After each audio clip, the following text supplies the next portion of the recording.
October what? October the 20th.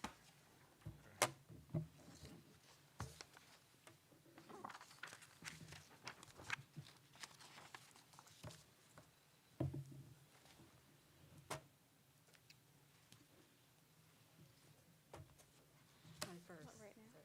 21st? It's raining? Oh, And then also, if you want to make another date to have the opening work session. Look, I know you're worried about that. yeah, it's, What's that? I said my chair was actually didn't want to move. Work session with schools. takes a long time. It does, doesn't it? Have to wait.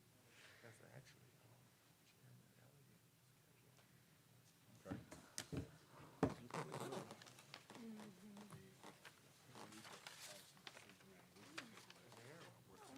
Okay.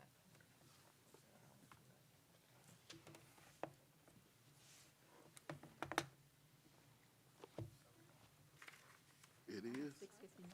No, man.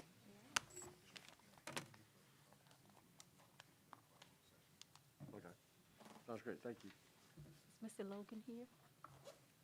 Casey Logan. For the invocation? Is Mr. Logan here? I don't see him. Okay. Pastor Logan was supposed to come and do the invocation, but I don't see him. No, that's not him.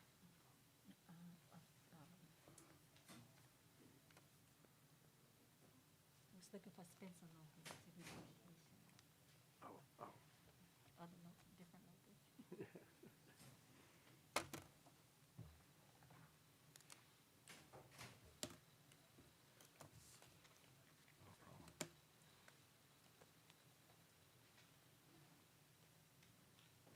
Good evening, ladies and gentlemen. The hour has arrived for us to commence our Board of Supervisors meeting for the County of Surrey, our October the 7th meeting, 2021.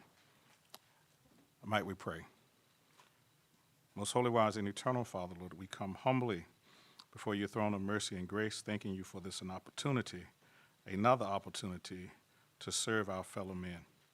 Lord, we ask now that you would lead, guide, and direct us, and let your spirit rest upon us, that everything that we do will be done in decency and in order.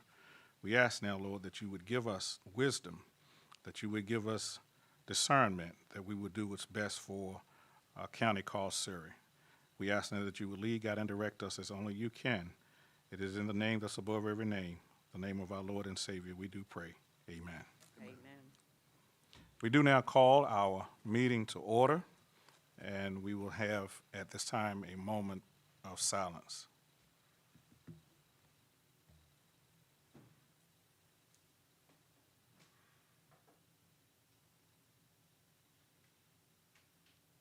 Thank you. Let us stand now for the Pledge of Allegiance. I pledge allegiance to the flag of the United States of America and to the republic for which it stands, one nation, under God, indivisible, with liberty and justice for all.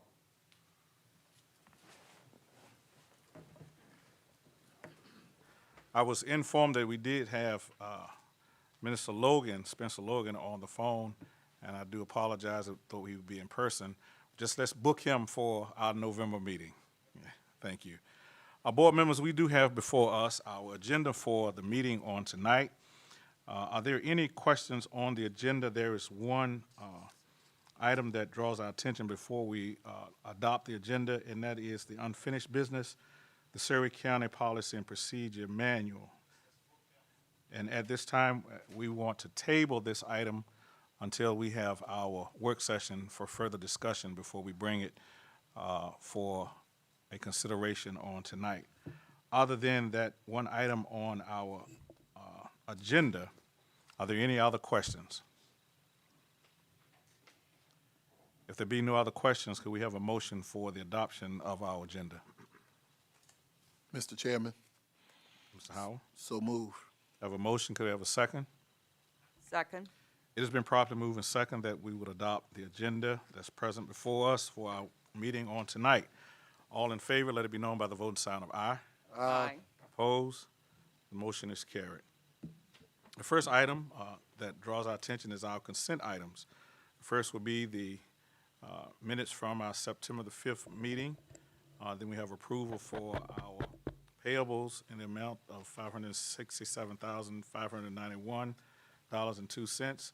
Dominion easement for new services, Dominion easement service related to the Marina Drive, a bonus, one-time bonus, a non-comp board sworn officers, fiscal year in the budget amendment, and a request from the Sixth Judicial Court. These items have been sent to us prior. Could we get a motion on the consent items, the acceptance of the consent items? Mr. Chair, before we do that, could I ask the county administrator, either we pull the 5 one-time bonus or have the county administrator just briefly explain to the public what that is, as I had several questions about it. I understand it, but just the difference between comp board and non-comp board employees and what this is about. Thank you, Mr. Drury. Should be no problem. Ms. Rollins? Good evening, Mr. Chairman, Vice Chairman Jury, other board members, and the members of the public assembled. So the request for you tonight is to allow a one-time bonus for the non-comp board sworn officers.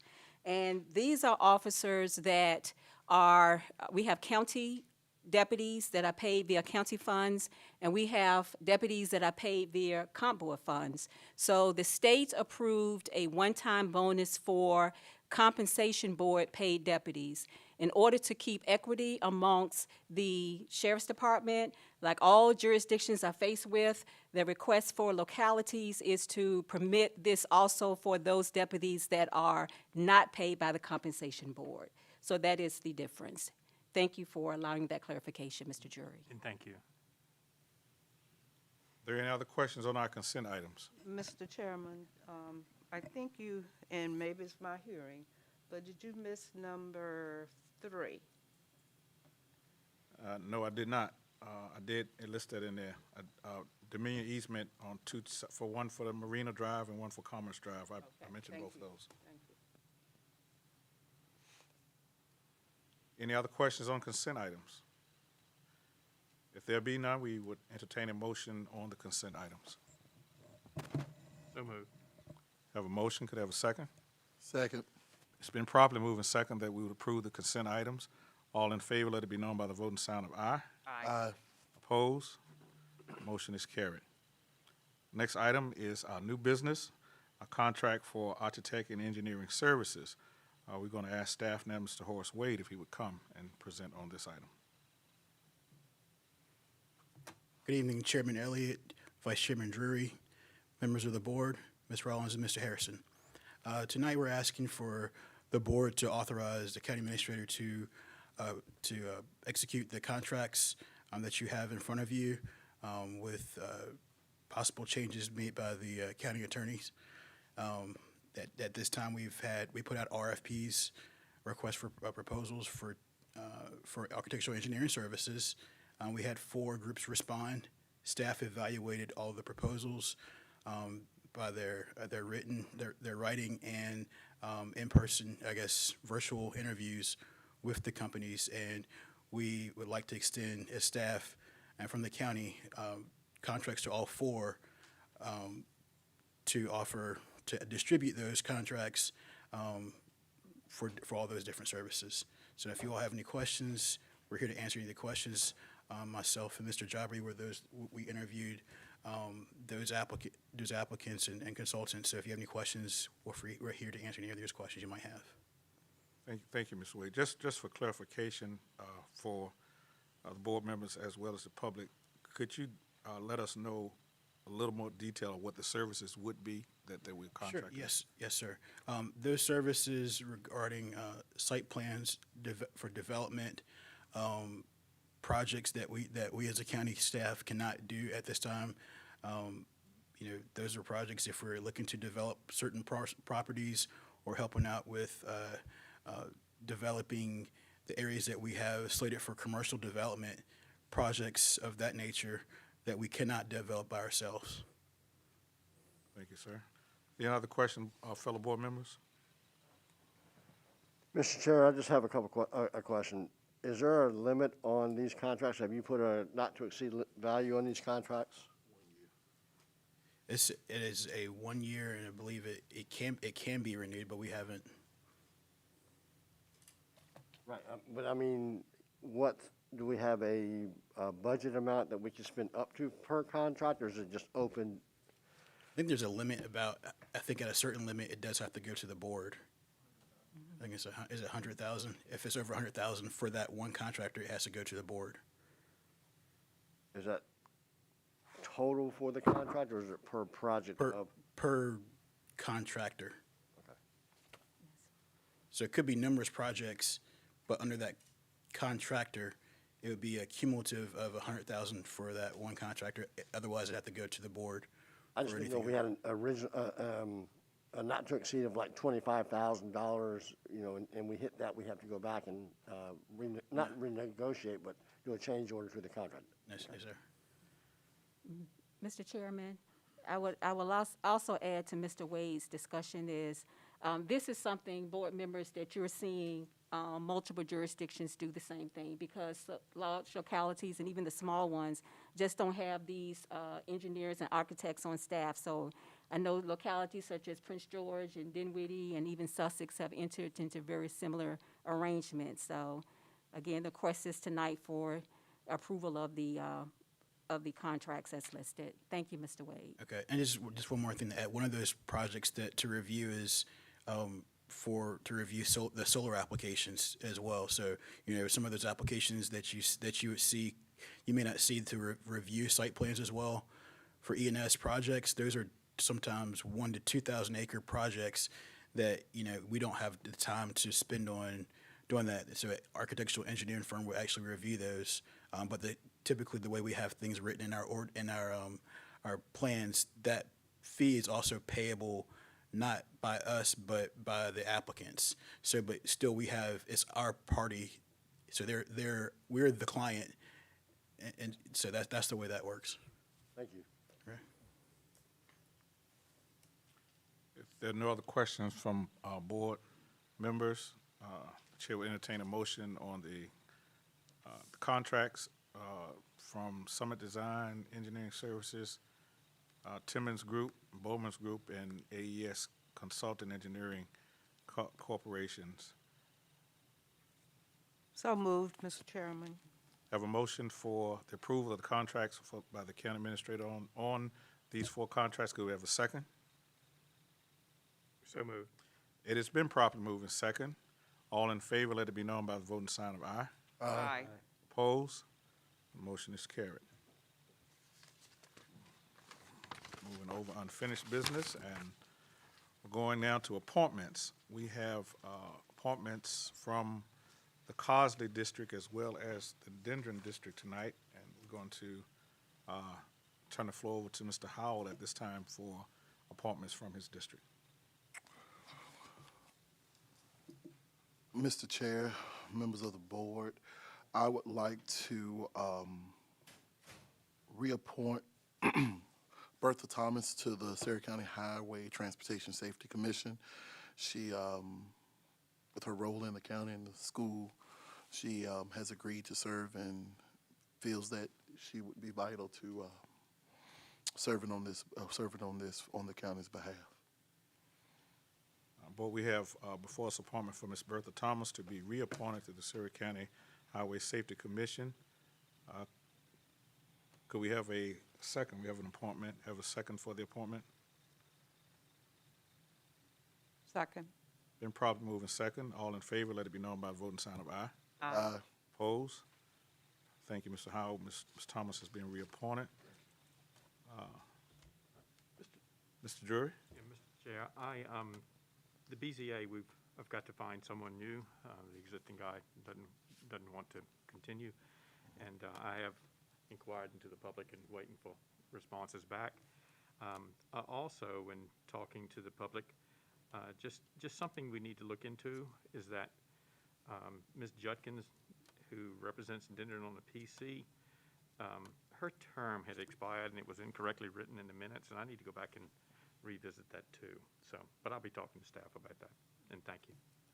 Thank you, Mr. Drury. There are no other appointments tonight. We will move to our presentations. And first will be Virginia Gateway Region, Mr. Jabri. Turn it over to you at this time, sir.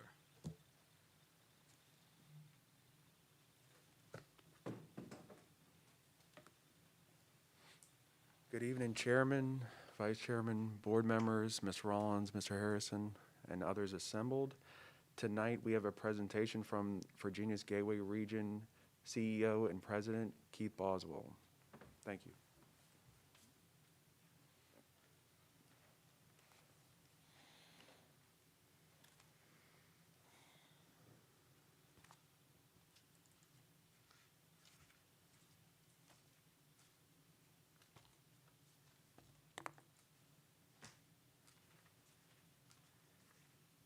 Here we go.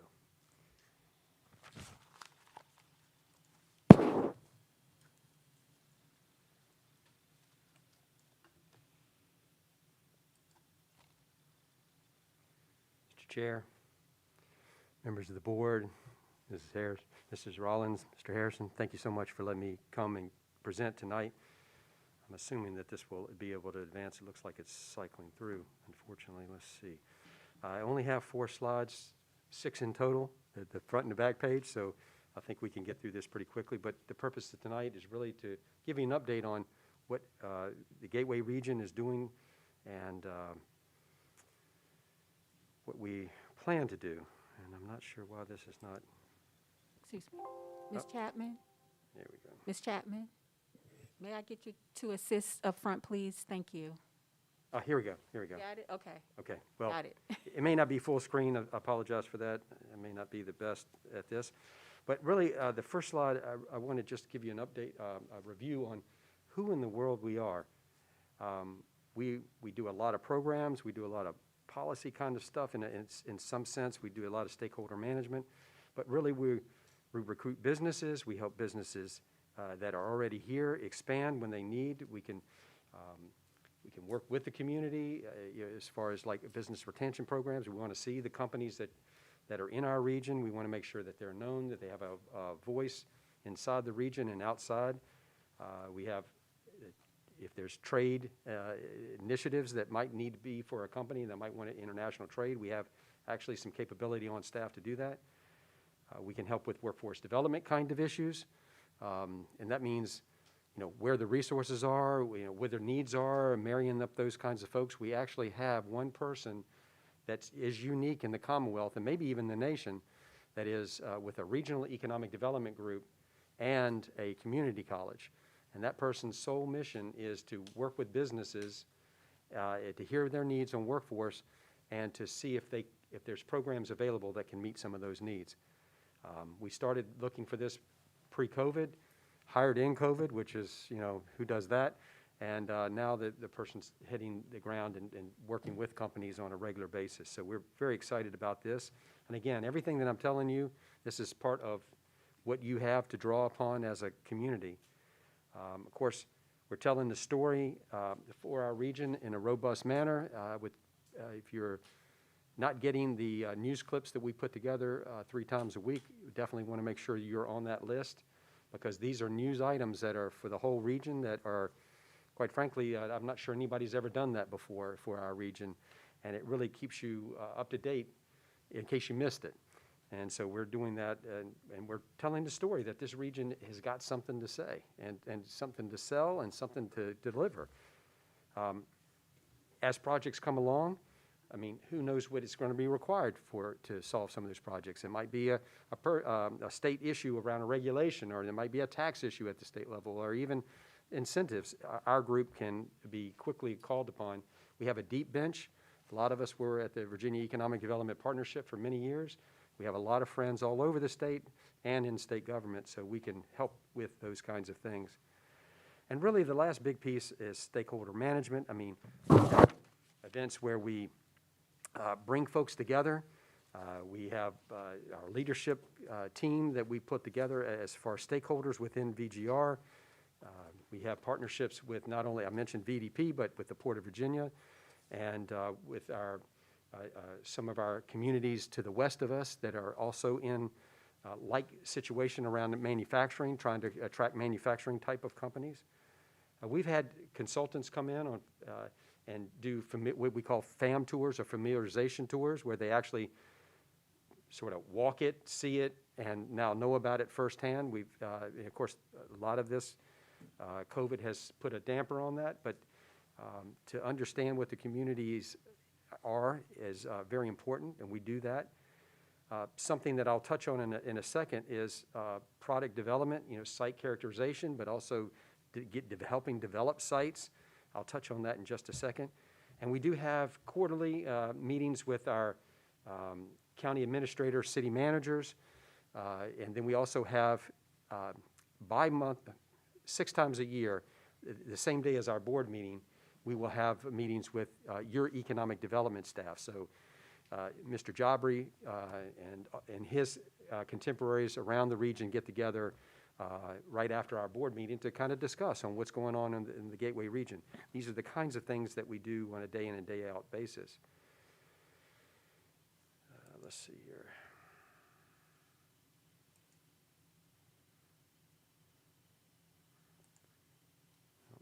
Let's see if I can just pull it down.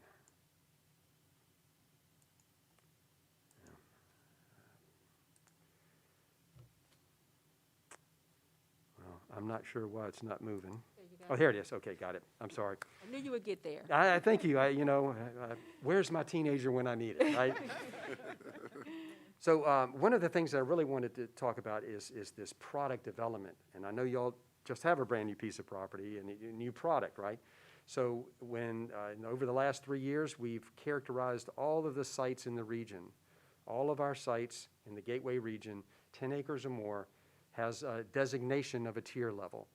And that's important because if you're not even designated tier level, there are programs out there to help with the site development side of things, but if you don't have a tier level to it, then you don't even get chance to get some of those site development funds. So we wanted to make sure, and the state program really kind of wants to tier 100 acres. And so we know that there's a lot of sites that are important to people that aren't 100 acres. So that's why we went down to 10.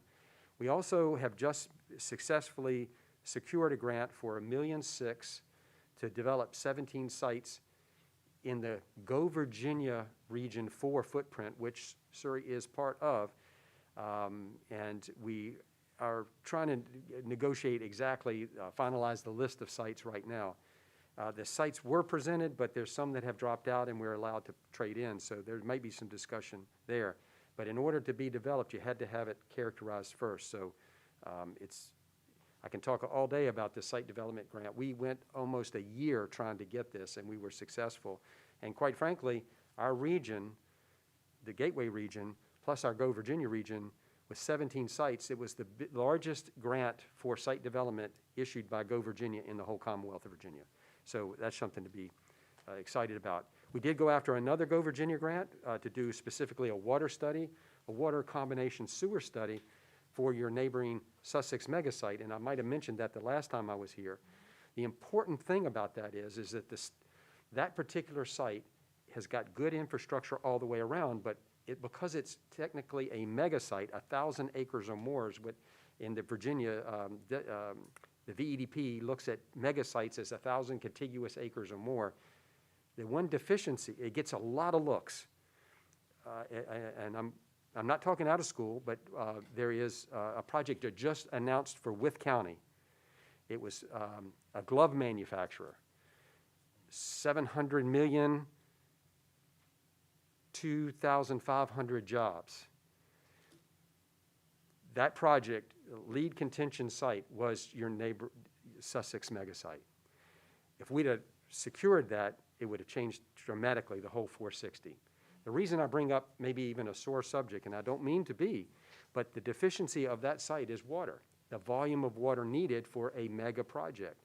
And if we don't study how to get the water there, whether it comes from Petersburg, whether it comes from Hopewell, or whether it comes from Isle of Wight, rest of 460 doesn't know how to get maybe the potential volumes of water. So this is something that VGR is really, again, thinking about how can we get ready for those deals. We don't want to lose another project like that. And as y'all start to develop, your new site, that's a question that's going to come. Where are you going to get the water and how much is it going to cost and what kind of direction? So again, VGR is leading this kind of effort. Some initiatives, maybe not normally come to mind, but again, traditionally, regional economic development groups are all about deals, trying to find a project, trying to land a project, maybe do a little site development, maybe do some research or some marketing. But these initiatives, quite frankly, are a little bit out of the wheelhouse of a normal regional group. But we've taken them on because all of our communities have said, this is important to us. So, for example, in 2019, we did the Retail Academy, and a lot of y'all were a part of that. The idea was, what could we possibly expect from a retail standpoint? Restaurants or some kind of operation or whatever. What is realistic? And the Retail Strategies group came in and did an assessment with you guys and the other partners in the Gateway region. Next week, we have Downtown Strategies coming. Downtown Strategies is a subset of Retail Strategies, and it's all about how can we drive the economy in a downtown, and or if you don't have a true downtown, a commercial hub. You know, some communities don't have a real presence, but how do you revitalize? And at the end of this time, they're going to be in the community. I think we have on the 13th is when they're coming to Surrey, and then there'll be a reception that night. And by the way, I would love for all of y'all to come. It's going to be at the Gun Cotton in Hopewell, kind of a central place to gather. I'd love to have you. Let me know if you can come so I can make sure we have enough for you. But at the end of that, you're going to get a strategic plan. So, and that is something that you as a board can utilize and make decisions on. You can follow it or not or whatever, but it'll give you at least a good starting point. You know, something like this is a BGR negotiated the price, but we also are giving this as part of our offering to our communities.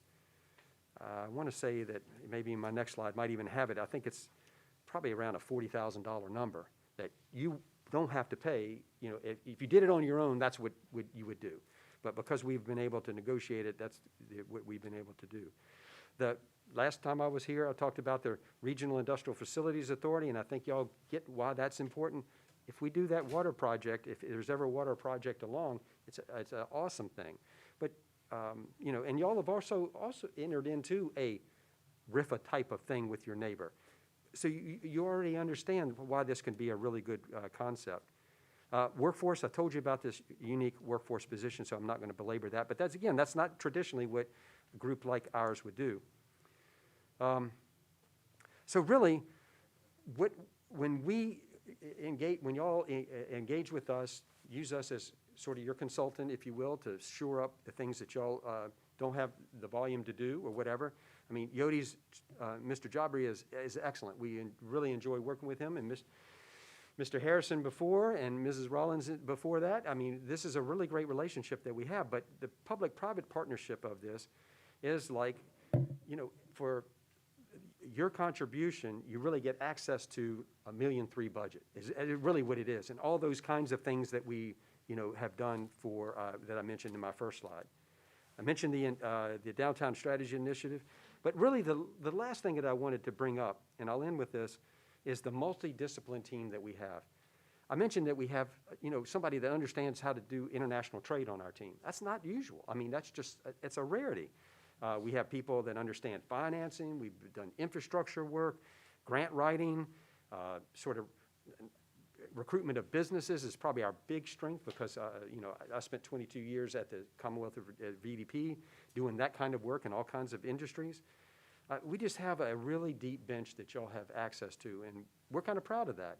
So that's really what I wanted to relay tonight. I thank you for your attention, and I'll be more than happy to answer any questions whatsoever.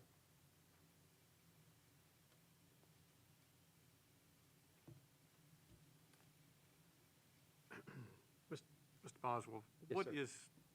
what localities on the Gateway? I think I know, but just tell me Absolutely. again. It's a great question. I probably should have led with that. I probably should have put a map in here.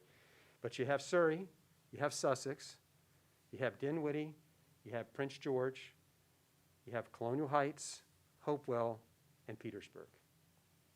7 communities.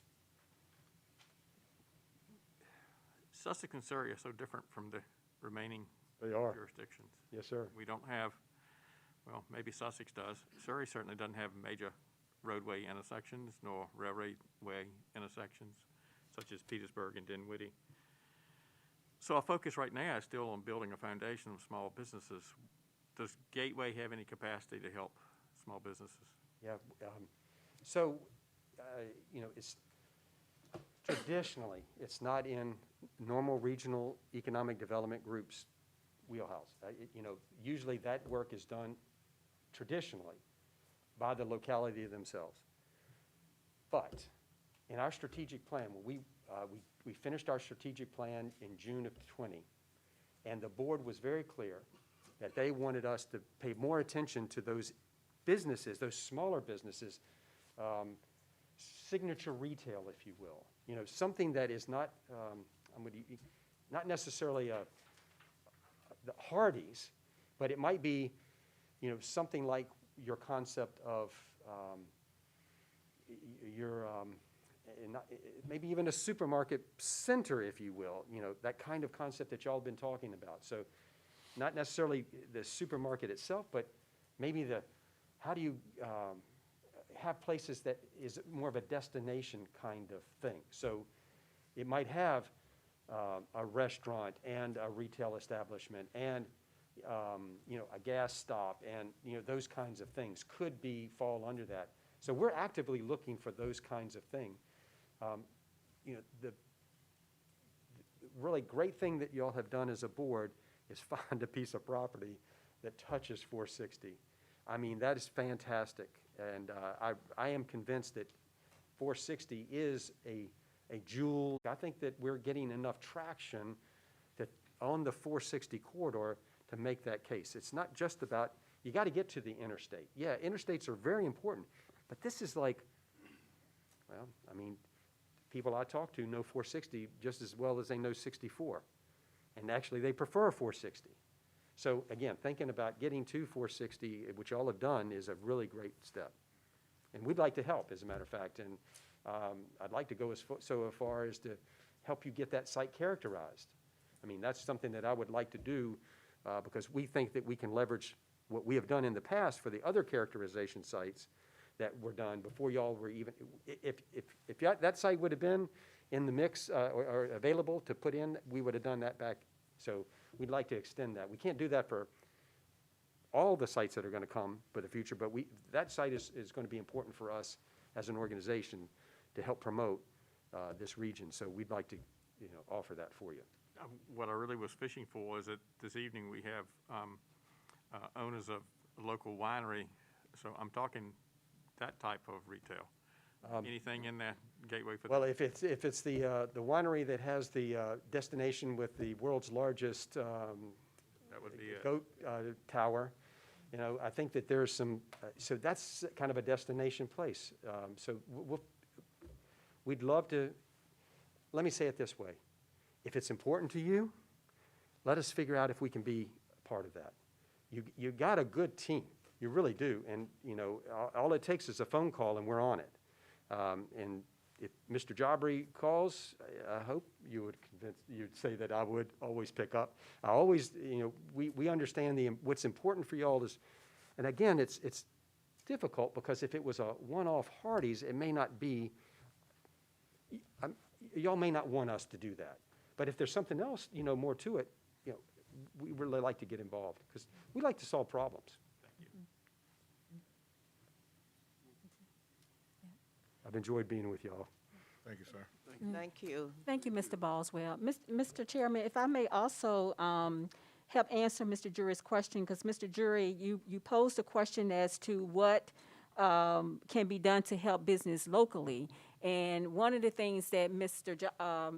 Boswell stated was typically you do handle those things typically on a local level. Our local Chamber of Commerce should be an arm that's there to assist our local businesses. And I know in the past, our local chamber, and I don't know whether or not I have any chamber representatives here this evening, but I know that staff had made several conversations and discussions with members of our chamber so that we can assist them in providing resources to our local businesses, to our small businesses. A lot of localities are really looking into ramping up and getting really robust chambers. So at some point that we can continue our efforts to really hone in on our local chamber, to have them to be resourceful to our local businesses, I think that would benefit us as well as a county. So I do think that's an answer also, Mr. Jury, to your question. Mr. Chair, if I could just make a comment on that, is that something as simple, and I'm not pointing at staff, anyone else, but as a business directory in Surrey would be helpful. And I don't know who takes it on, Yeah. chamber or Yes, just what. sir. Yes, sir. Um, The chamber. I'm looking for an electrician right now, if you understand me, and you don't really have a good directory, if you understand me, of local businesses. So that's simple as that. So thanks. Yes, sir. And I do know that our chamber did produce a local business directory, but I do think we can work, more collectively with the chamber and for them to be able to come to the county as well for that type of support for our local businesses. Are you okay to say one more thing? Yes, absolutely. So while Virginia's Gateway region is not a chamber, we have really good relationships with chambers. And we desire to do that. They do things different they have different missions. But I will say that if your local chamber would like for us to have a relationship and a deeper one, I don't know that person, but I can tell you that all the chambers that we will work with all the chambers. It's in our best interest collectively, because again, many hands make light work, and chambers, because they're different than we do, but I can tell you that if there's something more specific, again, we would love to work on it. Thank you for letting me make one more comment. Thank you, sir. We will now move to our reports. And first is from VDOT, the quarterly report from Mr. Carroll. Good evening, Chairman Elliott, other distinguished members of the board. It's nice to be here with you this evening to give the VDOT quarterly transportation update. You'll see that the quarter, about a month behind, runs from June 1 to August 31st. We completed 85 of 93 work orders that we received during that quarter, which was a 91%, take this off, 91% completion rate. Of the remaining, there were drainage and some pothole roadway issues. One of them was shoulder. A few highlights of the accomplishments during the quarter. We did asphalt repair there at Surrey Nuclear Power Plant. We also did shoulder repair on Route 612.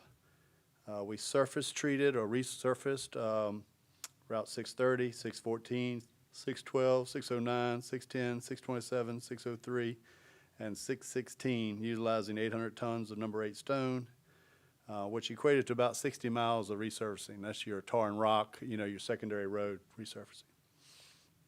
Pothole repairs, either machine or hand, approximately 400 during the quarter. Pipe replacement on Route 616, 626, and 646. We did shoulder repairs using stone for like low shoulders for about 12 miles. We did some pruning and brush cutting for about 20 miles in the county. Roadway ditching, approximately 3,000 feet. We swept here in the town of Surrey, which was 8 miles. Major shoulder repairs include Route 626, 616, 612, 646, and 620. Secondary mowing cycle was completed, and we're currently working on our third. The difference between most of the secondary is done by VDOT staff, but we contract out the primary mowing, and I call it the major arteries, to our contractors. And they have completed their third, and the final mowing, trimming, and litter pickup will start on the primary system on October the 25th. So that'll be the final mowing swath for the season. The two projects, we had a plant mix project. Y'all have probably seen both of them. Route 10 from 2 miles east of Swans Point to Holly Bush, and then Route 10 from Salisbury Road to Martin Luther Highway, King Highway. Those both are completed. There are a couple punch list items that they're working on, but all in all, they're completed. And then we did, that was, trying to think, the latex overlays on Route 31, Route 40, and Route 10. They started first. They are complete as well. They do have a couple marking errors that have to go back and, just punch list type stuff, but all in all, that's complete as well. So both of those projects are done. I did include, we're getting ready, next month to advertise next summer's schedule. So I included the routes that I'm looking to pave next summer. So you kind of get a look of what's going on in the county. And that is under the 22 plant mix. So we're doing Route 10 again, really two bookends. One at the Prince George line and one at the Isle of Wight line, and then one right here in the middle from town that way. Equates to about 6.5 miles of new asphalt paving. And then we're also doing a 22 latex overlay, and that is going to be Route 10 from east side of Holly Bush to Rolfe Highway, and then Route 10, from Rolfe Highway to Colonial Trail West. And that really is just to kind of point the picture out. It runs up to 10 on this end. It runs up to 10, and then it kind of starts from the town limits back to 10, the way the route is. And then Route 31, it goes out towards Elburn Heights. That's sort of the section, even though the way it's written in here is a little tough to understand, but that's the area. We do have two projects that we are currently in designing for the county. That is the Smart Scale project for Colonial Trail East, for the intersection of Colonial Trail East and Route 617, which is the Bacon's Castle intersection. That is right-of-way started this year, and construction will start in 2023. And then the second project that we're working on is the Route 31 shoulder widening, and that's to include the 5-foot shoulder on both sides from town all the way to Pleasant Point Road. And that is right-of-way starts in 2022. We're still doing, I think we're getting ready to do our PFI, part of it, the preliminary field inspection. But once we do that, we'll go to right-of-way in 22, and then construction on that will also start in year 23. Emergency response, we completed our dry run snow equipment inspections today, so trying to get all of our equipment ready, make sure it's ready and our plans are ready. We go over our plans, what routes, who's got what, that kind of thing. Getting ready for the snow season. Area headquarters did respond to 2 heavy rains during this quarter, provided protective measures and some roadway repairs following those rain events.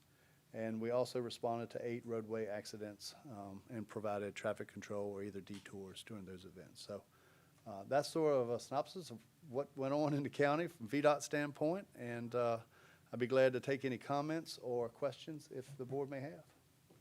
Thank you, Mr. Carroll. Are there any questions for Mr. Carroll from the board? Or comments? Mr.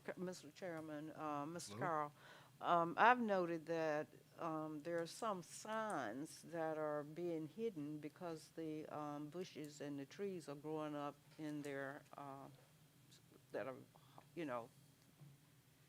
putting them so people can't read them or see them. Do you have any specific locations for me? Well, if you go on to the Alliance Road or coming out of the Alliance Road in 10, I don't know, you said it did some grass cutting, so I don't know if that has been taken care of. That's why I was asking. We'll be glad to look at it. Okay. And we do do our inspections for, some places are kind of tough because we don't have a lot of shoulders. We try to cut back what we can. Some of these are prescriptive right-of-ways, but we only have 30 foot. I would love to cut people's trees to open up for signage, but it depends upon where it is. But on primaries, we should have plenty of right-of-way, except in the town limits area, to make sure that we have sight distance for signage. So that's what I say. If you have a location, there may be some more. yeah, that's what I'm saying. If you have locations that you see, let me know. We can make sure that they get opened up. We do a couple times a year go through and try to make sure that we have clear sight distance, especially for regulatory signs, speed limit, curve advisories, things of that nature. Thank you. Mr. Chair, if I could just ask one Sure. more question. You referenced right-of-way. What is estimate of right-of-way? Because I understand Bird Act and prescriptive easements and all that kind of stuff. But on Route 31, what is the typical right-of-way? It varies. It varies on 31, but typically it's about 50 foot. off of center line? No, 25 foot each side of center line. Gotcha. I can tell you how I kind of, without getting it surveyed or anything of that nature, underground utilities like phone and stuff are inside the right of way. Power poles are just outside of the right of way. So if you have power line running down one side of the roadway, you know the right of way line is just on this side. And if you've noticed, when you go down 31, all the power poles are just on the back side of the ditch line. You know, and it's mighty tight. So it restricts us, and it also restricts us when we have, we had this conversation, well, maybe it's not in here. We had a conversation during the Transportation Commission the other evening about how, you know, we have 50-foot of right-of-way and 30-foot of right-of-way coming into it, and then everybody plants on their property in the intersection, and it really blocks line of sight and what opportunities we may have as a board or a county to make sure we don't have plantings, even if it's private property, but some ordinance or something, so we have some sort of sight distance in those corners. You know, something down the road, but that seems to be a problem everywhere, not just in Surrey County, it's everywhere. So on Route 31, are there purchased VDOT right-of-ways, or how is it developed? Route 31 is fee, yeah. I assumed it was. Yes. All that from the Byrd Act is not. It's a local road, would come back to the county if abandoned. Right. But anything that's constructed by VDOT or thing is at fee. Yeah. Thank you. You're welcome. Yes, I have one question, and we have talked about this before, and thank you so very much for being responsive to the inquiries that we have on the state-maintained roads that lead up to our two collection sites, namely the Goodson Path site and the Pine View site. So I believe it was as recent as this week when a team member had to reach out to someone at VDOT, and you all assisted us in getting some of those potholes repaired at the site up there at the Pine View site. So I guess I just want to know what the process is typically so that the board can be aware of, you know, when do we typically provide maintenance on those two states highways? Those two state roads, rather, not highways. You know, we do it all the time. We have our areas develop a maintenance plan that's really a yearly thing. It's based off of budget. We plan on doing this amount of, you know, we don't look at everything this way, but, you know, our ditching, it's really a metrics on the major type activities that VDOT does. And we assign money to that, and we build these plans for everything. However, you know, safety's number one. So if you have a road that has pothole in it and there's a safety issue, you call that VDOT 100 number on there, and they're gonna be out there within 48 hours to repair it. It's just that way. If they're aware of it, they're gonna repair it. If it's sitting there and it's sat there for that long and had nothing happen, they're not aware of it. So all you have to do is let them know. Any safety issues like that, they're gonna do all they can do to get there. However, we are limited in staff, so they're working to get to all of it. So sometimes just know that they're working towards it. Thank you, I appreciate that. You're welcome. Thank you. But, you know, we do have a work order system, so you call that number, kind of give and you have my number, so you call me either way, I can put a work order in. Absolutely. You know, that goes directly to the area headquarters, and then they prioritize those as they come in. Absolutely, thank you. All right, thank you. I'm good. That's the biggest question I get on Yeah, my phone yeah. sometimes is And the you know, we potholes on never the had side. this before, so, I mean, we can be reached 24/7. Absolutely. 365 days a year, and it's just, you're gonna talk to somebody in Bristol, but it gets back to Surrey County. Okay, all righty. Thank you. Thank you.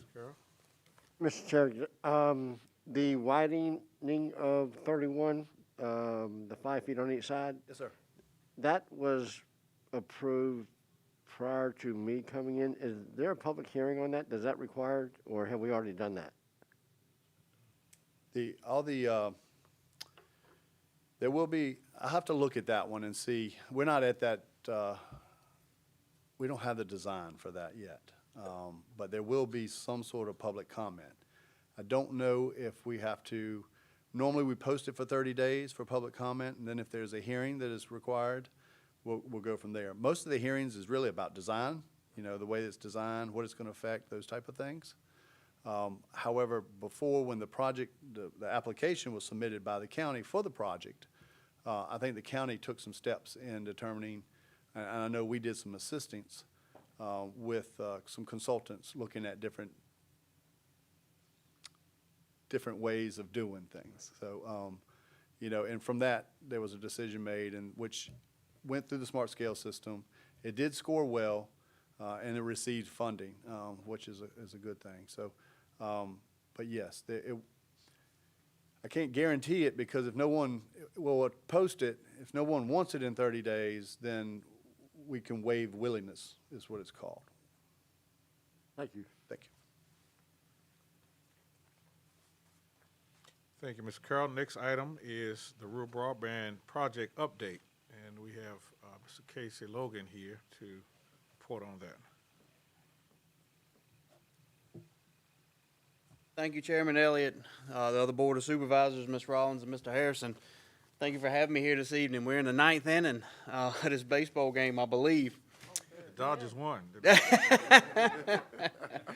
But I'm here tonight to give y'all an update on the fiber to the home progress we have made. We had a community meeting on September the 21st at the community center.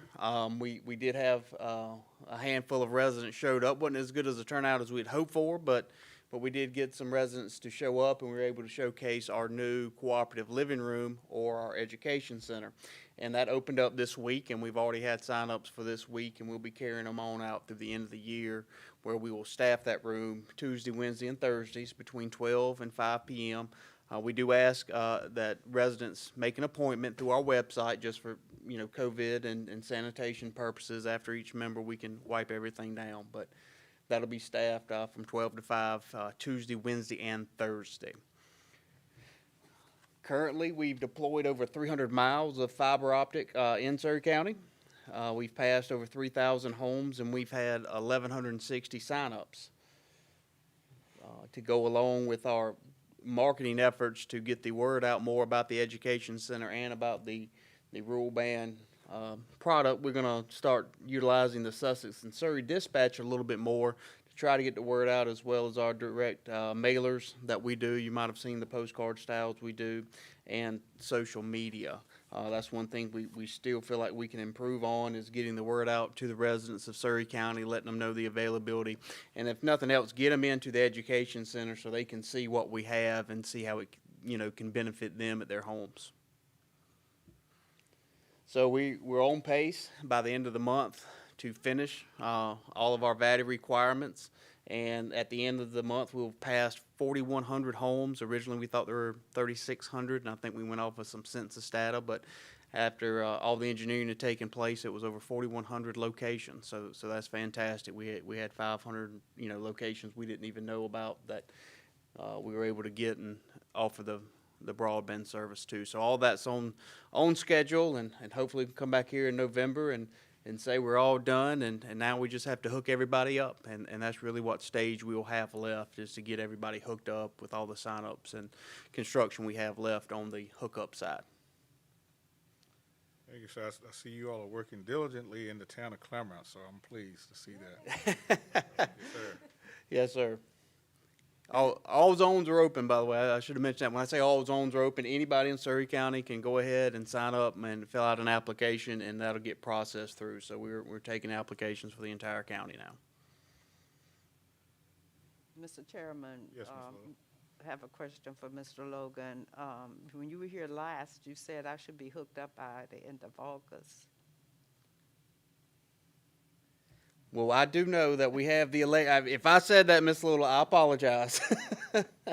But we just finished hooking the electronics up at Bacon's Castle, so those installs should be coming. We tied Bacon's Castle in back to our what we call our main backbone ring that kind of goes throughout our territory, and those electronics were put in the end of last week, and everything's good to go. So it's right there, I promise. This time I can tell you it's right there.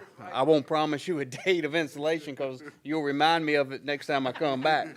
But we're right there. You're one step closer.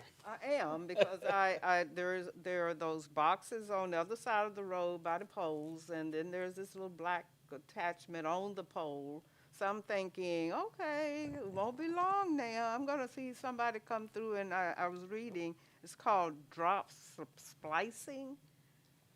That's what I need to happen at this moment. Yes, ma'am. All of your splicing is right ready to be completed, if not already. So now it's the what we call the drops to the home. So you're at the last step of the process. Yes, ma'am. Alrighty, I'm still waiting.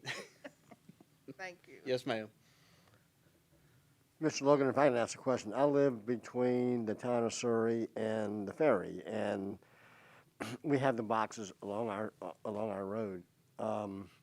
Is that, consider that like phase one to that point, so to speak, and then from the box, they'll pull a line to your house, and then the third part is to have your subcontractor come in and put the receiver in? Yes, sir. That's correct. And we're actually the part the stretch you're on between, I guess, Scotland and right there in the town of Surrey. We're partnering with Dominion in and leasing fiber from them, and all of that is starting to get spliced in as well. So when all that gets spliced, we call it putting light on it. So we'll have light down there toward the ferry, and those connections will be starting shortly as well. My understanding is it's already lit up to the box, but I just want to make a couple comments. I've tried to call and get information on when we can expect it, and I called the number, and they're almost reading a script, and it's like, you're supposed to have it by such and such. I know things change, and I work for the power company, and I know planning can change at any moment. But do you not have someone local that we could call other than wherever this number goes? If you dial the 804-834-2424, and between the hours of 8 and 4:30 each day, it goes directly to our Waverly office. 804. Oh, 834. Oh, wait. 2424. Now, we might not be able to tell you exact date that we're going to be there, but just by the scale of it, I will tell you one of the hardest jobs that we have is managing the expectations, because fiber is much like power, except with the power, we can just go up there and put a tap on and hook somebody up. Everything's a point-to-point connection, almost like a water system, to where you got the T into everything, and it's a little bit more challenging and time-consuming with our steps that we have to do. But yes, sir, that's our local number. Is on our street, your company came in, or the subcontractor came in and hooked up one house from the box to their house, waiting for the receiver.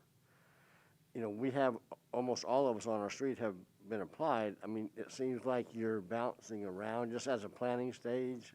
If everybody's on your street and you got fire to the box, keep the staff there and do them all at one time. They shouldn't be jumping around, because we've worked hard to keep that efficiencies there, to handle things exactly like you're saying. So we work really hard when we feed them the work that they're supposed to do each week, is to keep them in those general areas, so there is an efficiency to what they're doing, not hop, skipping, and jumping around. So I'll check into that as well with our guys. Like, we saw the guy getting his cable and going, we're next, and we're 2 houses down, and he drives off. Yes, sir. Thank you. Yes, sir. All right, thank you, Mr. Logan. Mr. George? You said you had 1,160 signups. Yes, sir. Define that. Signups is what our total connected is, and plus our pending applications to date. So we have over 800 connected, 804 to be exact. That means they actually have the service in their home, and we have 355 pending applications. I was at a dinner in town meeting, of course, that's Dominion, and this was not a fuss from them. They were just like, Mike, when are they coming in here to hook up?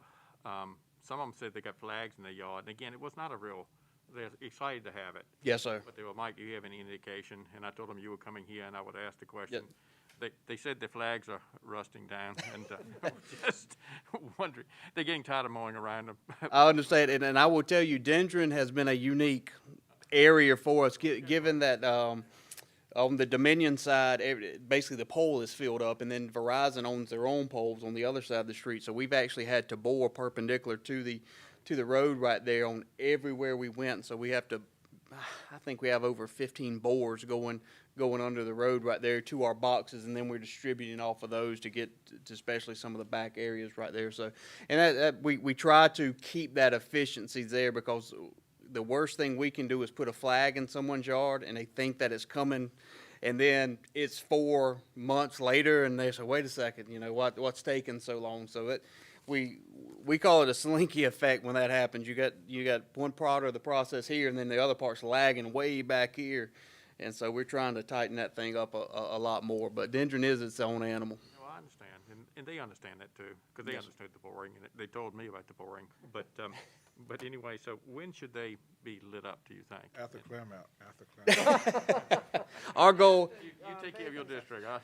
I will say it, and thank everyone for your patience on this, and please let your constituents know that we appreciate their patience as well. Given the amount of applications, we're expecting to have over 500 within the next couple of weeks, since all of our zones are now opening. We're expected to have everybody fully connected by the first part of next year. So there will be some residents, just based off the volume that we have to churn through, that it's going to be after the first in 2022. So that's kind of a managing. Now, I can't tell you today exactly which ones those are, but that's really what we're looking at, just to give some people, an idea. But Communicated to them that y'all had said that by the end of October that the lines would be run, and by the end of the year, most people would be Yes, sir. hooked up. So I wasn't too far. no, sir. And so when is Claremont going to get hooked up?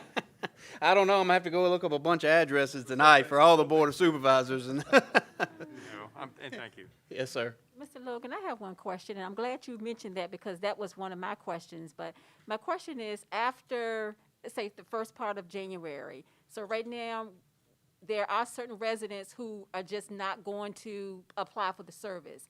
So after that time period, if we have residents who are interested, is there any plan, or how would our citizens go about, let's just say in February, they recognize they've seen the light of day, they've heard that broadband is the greatest thing ever, they want to sign up. Is there a plan for PGEC to still work with the county in terms of getting people? Okay. Oh, yes, ma'am, absolutely. We're going to still market as well. We're not just going to pack up and leave town. We're expecting that. We have found that word of mouth is by far, just like a lot of other things, is our best marketing tool. And we normally see a uptick once we actually leave the area, just from people talking to their neighbors or seeing their service. So our goal is, once everything's said and done and all the infrastructure's in place, it's going to be about a 3 to 4 week turnaround. So if somebody does say, hey, I want to get the service, and they submit an application in an already built out area, within 3 to 4 weeks, we can get them hooked up. Yes, ma'am. Thank you. And Mr. Chairman, may I end it with this, unless other board members have any questions? Yes, sir. On November the 4th, the county has been invited, myself, to attend the Governor's Summit on Rural Prosperity. And that is an invitation that has been extended to us based on our rural band project. So I've been invited to participate on the panel list with folks from DACD and another locality that, of course, have broadband services in their rural community. So I just wanted to mention that. November the 4th is obviously a Board of Supervisors meeting date, so I'll have to work through those details, but the actual panel itself is on the 5th. I just wanted to share with the board that based on our project here in Surrey County, that others are waiting to hear how we were able to accomplish what we have in Surrey with our broadband project, so. Okay. Well, congratulations, Ms. Rollins. Thank you so much. Thank you so much. Yeah, it's a highlight for Surrey County to get the broadband to our citizens. So thanks for all that you do. Yes, sir. Thank y'all. Thank you. Next report is our investment letter that is in our packages, fellow board members. So that's for informational purposes on tonight. Are there any questions on the investment letter? If there be none, we will continue with our county administrator's report. Mrs. Rollins. Yes, so I'm going to ask Mr. Jabri if he can come forth with a economic development update. And Mr. Jabri, if I can ask you to just share in your report, I think it's important to just, if you can briefly touch upon your conversations with the chamber in terms of some of the things that we've been attempting to work with the chamber on. Thank you, sir. Good evening, Chairman, Board, Ms. Rollins, and others assembled. Tonight, I'm going to give you an economic development report for October. As Keith was stating, in an effort to advance our economic development goals within our comprehensive plan, we are partnering with the Virginia's Gateway region and applying to the site characterization grant through the Virginia Economic Development Partnership for our newly acquired property, Grayland. The information contained in the site characterization report will provide insight in the development opportunities and challenges presented by the site and the related cost estimates. Essential information for making informed decisions regarding further investment in the site. The maximization site characterization award will be $5,000 with a required cash match, which VGR has pledged to cover that for the county. Our region and county has placed a major emphasis on the revitalization of our downtowns. With the retail strategy downtown report that will come after our visit on Wednesday, we will have a guide to follow in the restoration of our downtown. Currently, our new Mexican restaurant project, Morelia, located in the town of Surrey, has begun demolition. Demolition is estimated to be completed by next month. Next steps are for a site plan to be submitted to the town and begin the revitalization phase of the building. Per the owners, they intend to be open for business by Q1 of next year. Workforce development is a large component to economic development, and we try to respond to the needs of businesses and job seekers. Economic Development held a job fair on September 2nd at the Parks and Rec Community Center in the response of the demand from local employers needing assistance in finding employees. 32 employers were in attendance, featuring the likes of Windsor Mill, Dominion Energy, VDOT, Walmart Distribution, Riverside Healthcare, and Randstad. 19 adults showed with 8 job offers being given that day. We also coordinated with the high school to allow seniors to visit the hour before we started our event to really get to know, businesses around here and what they do and what jobs they have to offer. And economic development intends to regularly hold more engaging workforce activities like this in the future. Tourism. Our main goal in tourism is to attract visitors outside of our area to Surrey County. On September 11th and 12th, tourism held an inaugural Up the Creek with a Paddle kayaking event, which drew 75 participants. Participants came from Richmond, Virginia Beach, and James City counties. Feedback from our guests was overwhelmingly positive, with expressing a desire to come back and share their experiences with people in their network and family and friends. We want to thank our sponsors, Surrey Seafood and the Surrey Marketplace. We look to hold this event yearly to introduce visitors to our marina, creek, in Surrey County. We are counting down the final days to our Surrey County Farmers Market. We have had roughly 1,900 visitors to date for this year's market. This Friday, we will have a specialty market following the Surrey County Homecoming Parade, which will include 22 vendors, 6 food trucks, volleyball, face painting. So please come out and enjoy. And that concludes my report. Also, I do want to touch base on the collaboration attempts with the chamber. Economic development has reached out to the chamber. We actually, on, I believe it was their July meeting, we introduced them to the Virginia Small Business Financing Authority. She gave a great presentation to the chamber that day. And we try to collaborate with them also on the kayaking event, but that attempt was failed. So we will look forward to having more talks and engaging with our chamber. Thank you. Thank you.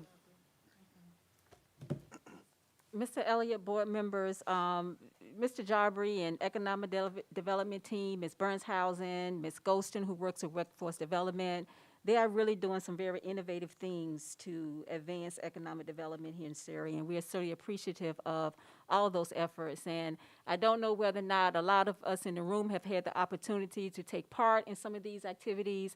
I know that hopefully Mr. Harrison, probably in his report, will probably introduce some other things that we're planning for, but they are really aggressively trying to find activities for our citizens to do, to try to advance and work with our businesses, again, with our local chamber.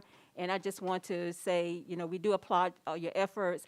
I was at the farmer's market on last Friday, and the musician out there did a fantastic job.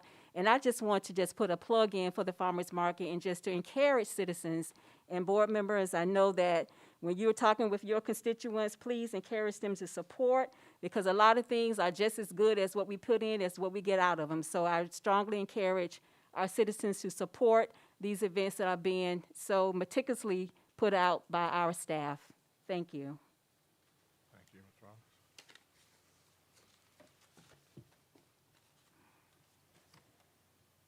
Rollins. Next item under County Administrator's report is Mr. Harrison, who is going to give a update on the Surrey County Marketplace. Mr. Harrison. Yes, ma'am. Good evening, Chairman Elliott, Vice Chairman Drury, board members assembled, and everyone present. I am going to give a brief synopsis of milestones achieved and next steps for the local market project located in the town of Surrey.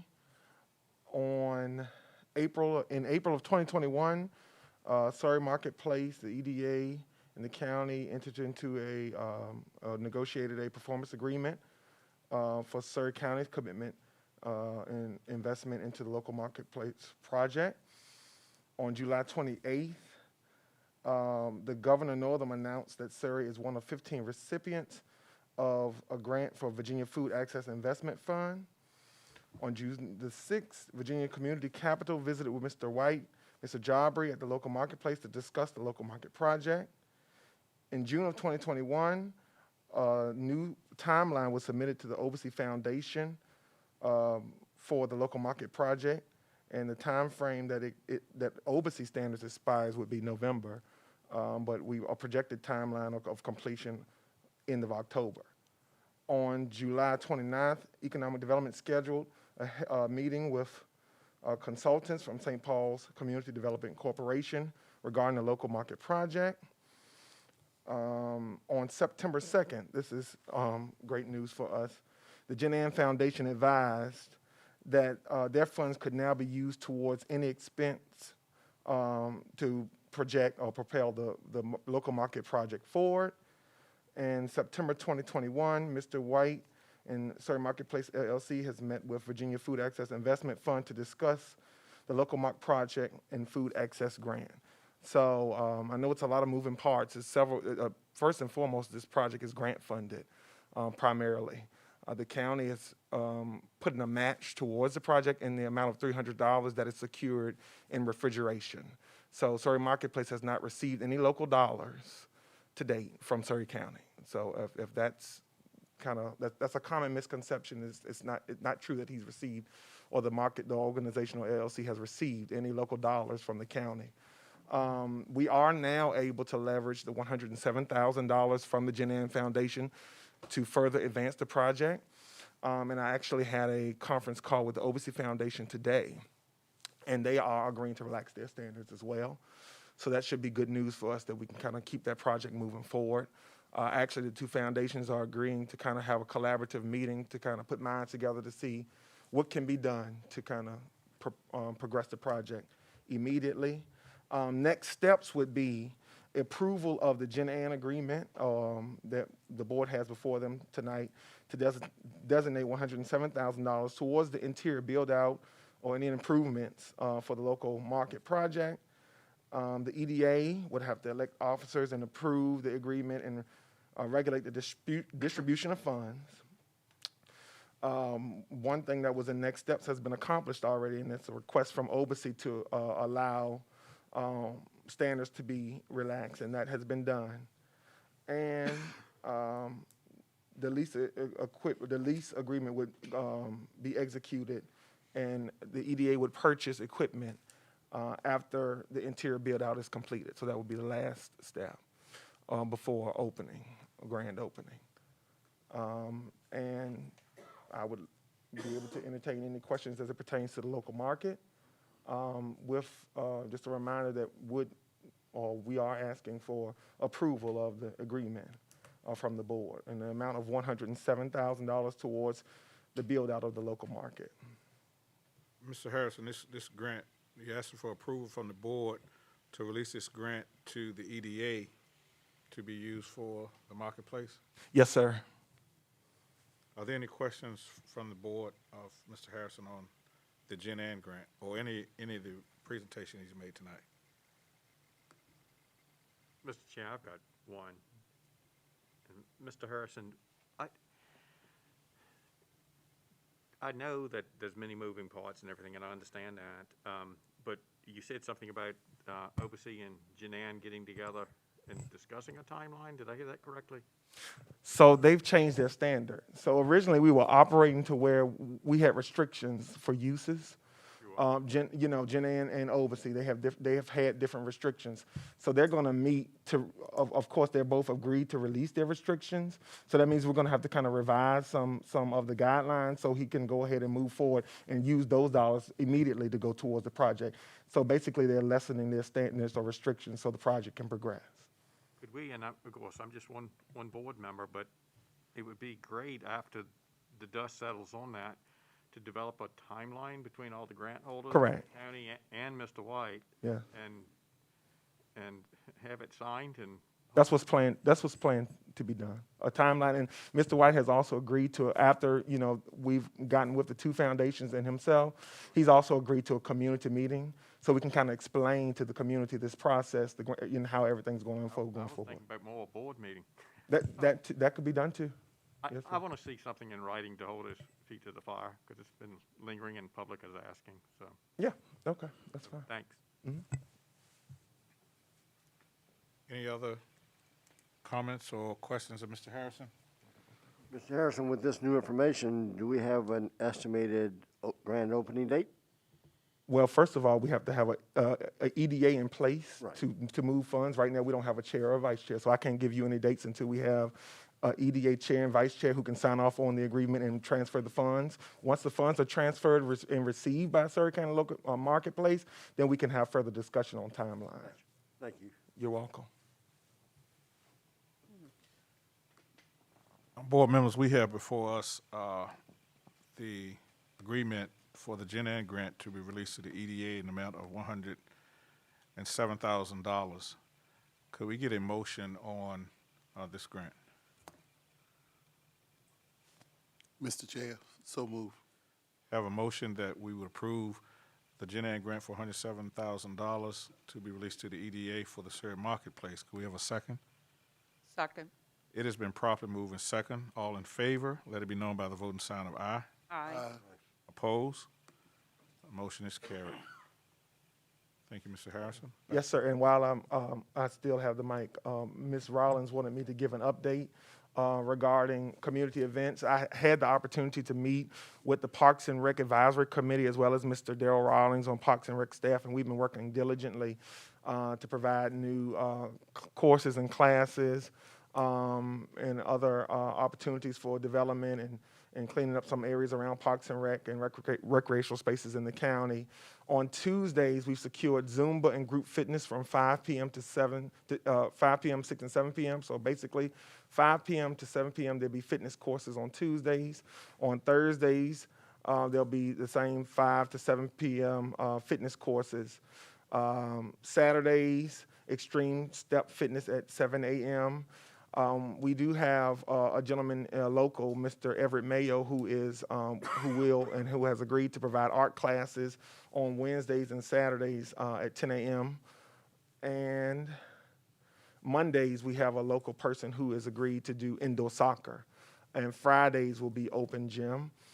And activities, I'll go ahead and give some December activities.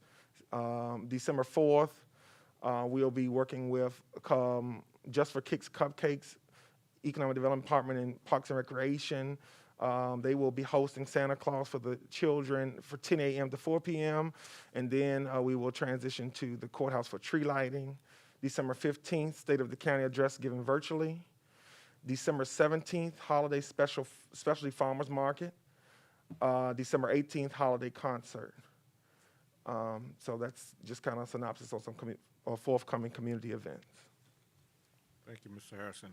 I know that you will, or that you're probably planning to do so, but all of these events, could we make sure that they are relayed to our community as far as through social media, our page and everything, to make sure that our community, that the county knows what's going on and totality of the county, so we can get the maximum amount of support?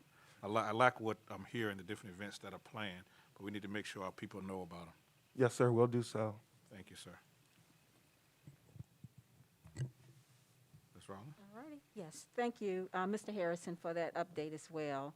At the last board meeting, Mr. Jury and board members asked for an update on redistricting, and just wanted to advise the board that on this past Thursday, we met with the Crater PDC, and Mr. Hefty was on the call to get the PDC's assistance as far as what needs to be done to move that project forward. So just want to let you know that is a work in progress.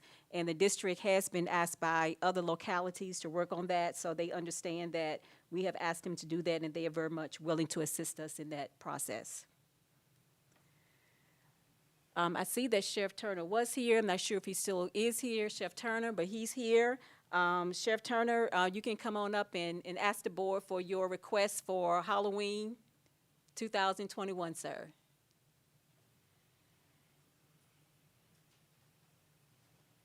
Didn't want you to have come to the meeting and not say anything.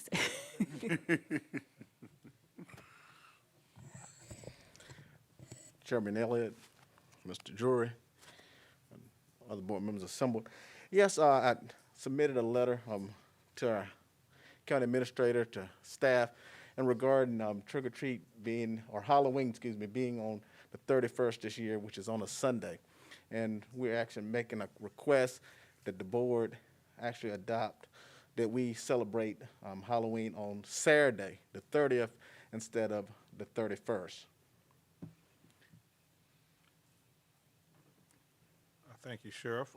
Fellow board members, are there any questions from Sheriff Turner in regards to this request to celebrate the holiday of Halloween on the 30th instead of the 31st? I'm sure this is involved in safety matters and on being on Sunday. Are there any other questions for him from the board? Sheriff Turner, is that the trunk or treat in town? Is that what you're?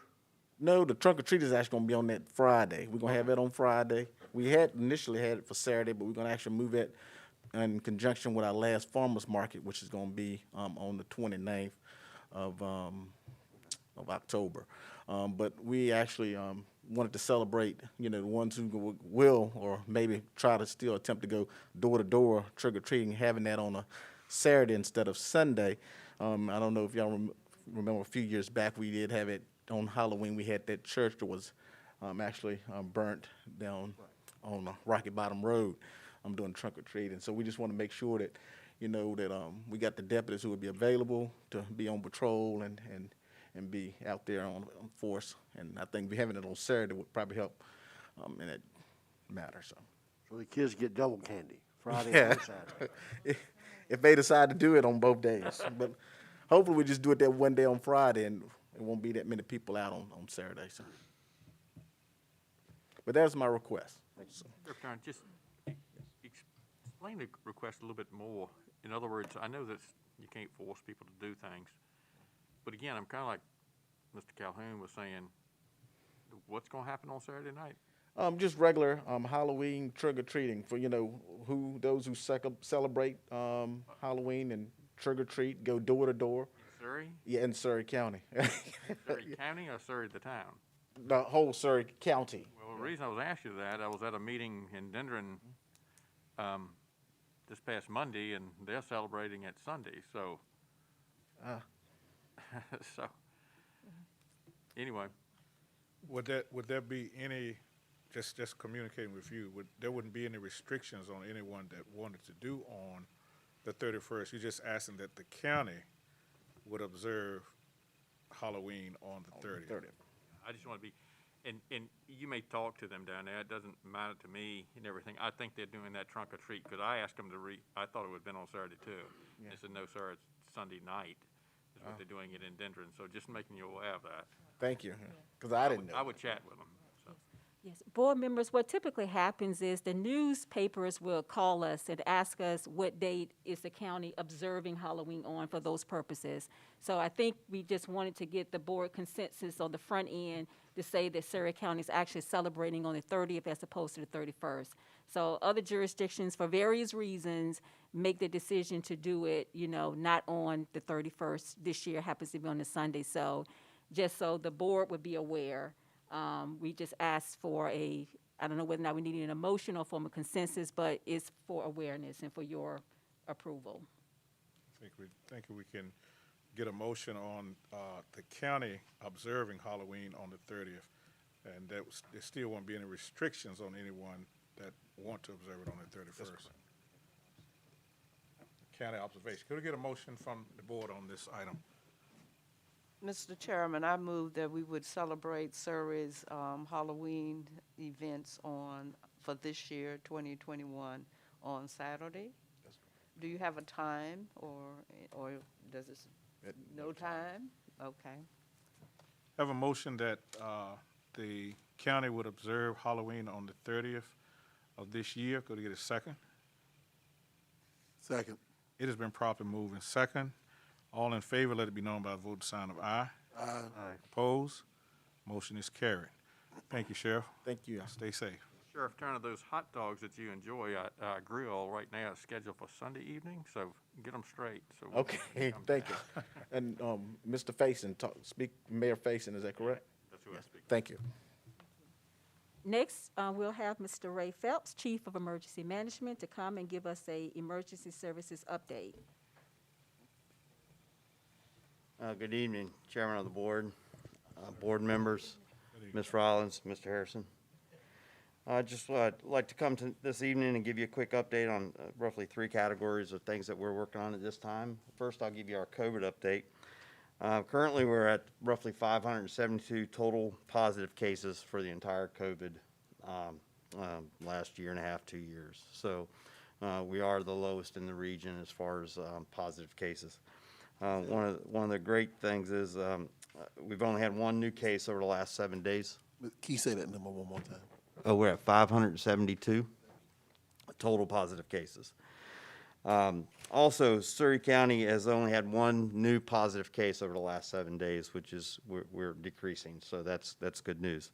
Also, Surrey County leads the Crater Health District's 8 localities in fully vaccinated citizens at 52%. So we're leading the district with the number of fully vaccinated citizens. I attached I believe it's in your in your packet, as well as there's some information at the back of the room. There's a flyer explaining the booster versus 3rd shot for Moderna and Pfizer. It can be confusing to some people, but if you read the flyer, it will explain what a 3rd shot is versus a booster shot. And the Surrey County Health Department will be offering vaccinations on October 13th and on October 27th from 8:30 to 10:30 by appointment only. Follow the steps outlined on the booster shot appointment process. You can also find these flyers on the county website. So if you need to get that information, or you can contact our office immediately. Currently, we're working with the Crater Health District to make this process a little bit easier for people to phone in. The health district has taken an approach that they like to use the QR codes and different things along that lines. But with our limited broadband ability in Surrey County, we've made a plea to them to make it a little bit easier and actually have a phone in. The ability for our citizens to phone in to register. So we're working with them on that at this time. Also, one of the projects that we're working on with emergency management is our RFP 2022-02, the Public Safety Voice Radio Communication System.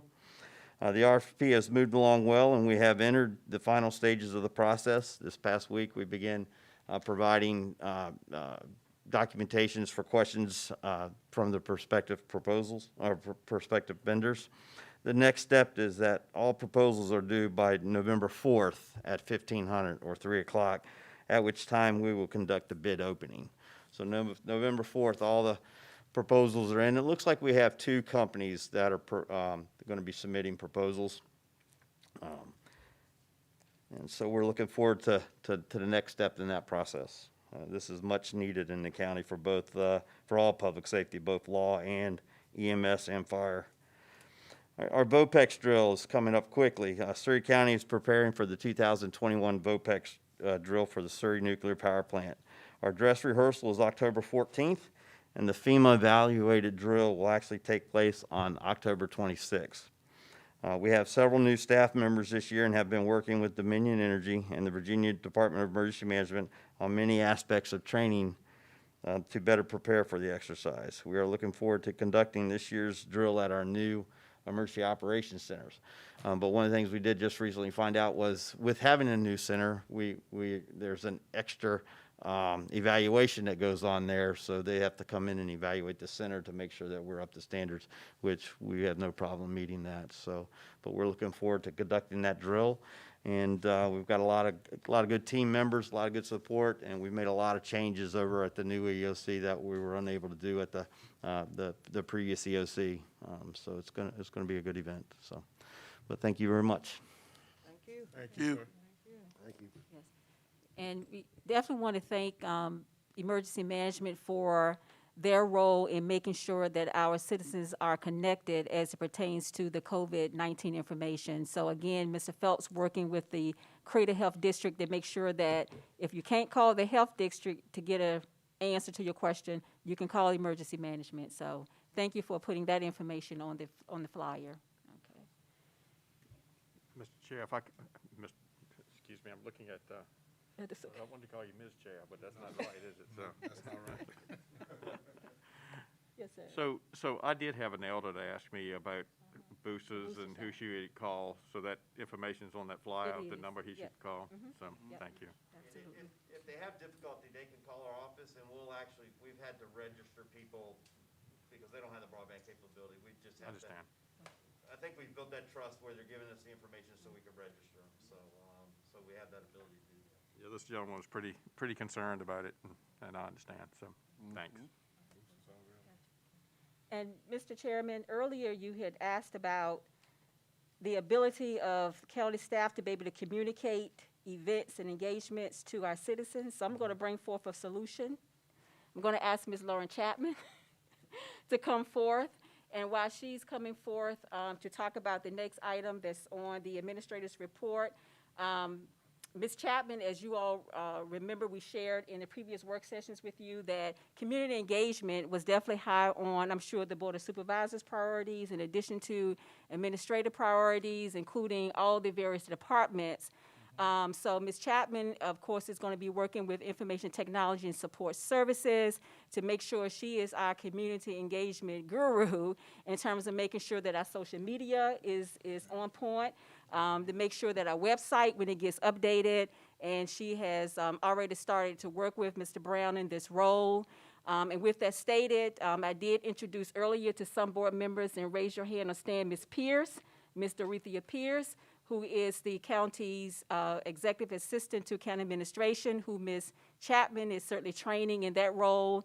So we're looking forward to further providing excellent customer service to our citizens by way of community engagement and what Ms. Pierce brings to the table for Surrey County. So thank you, Ms. Pierce and Ms. Chapman.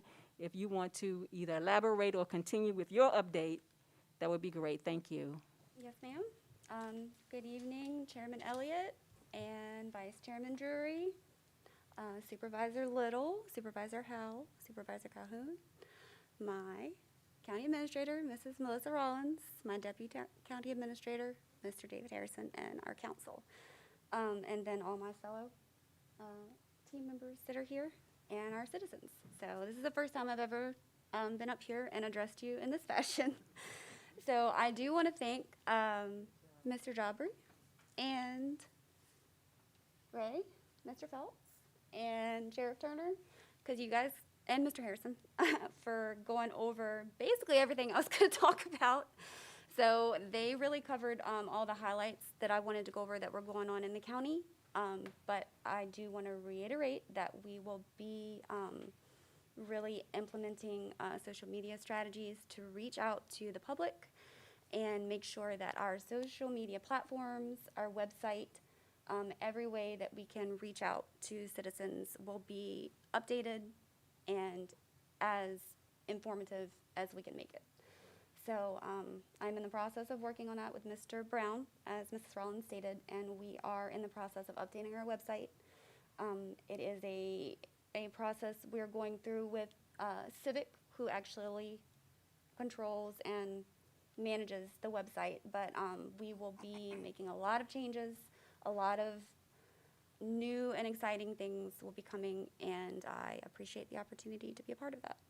So any questions or concerns or anything that you would like to see or any ideas you may have, I'm very open, and I know Mr. Brown is as well, so we would appreciate any feedback you have.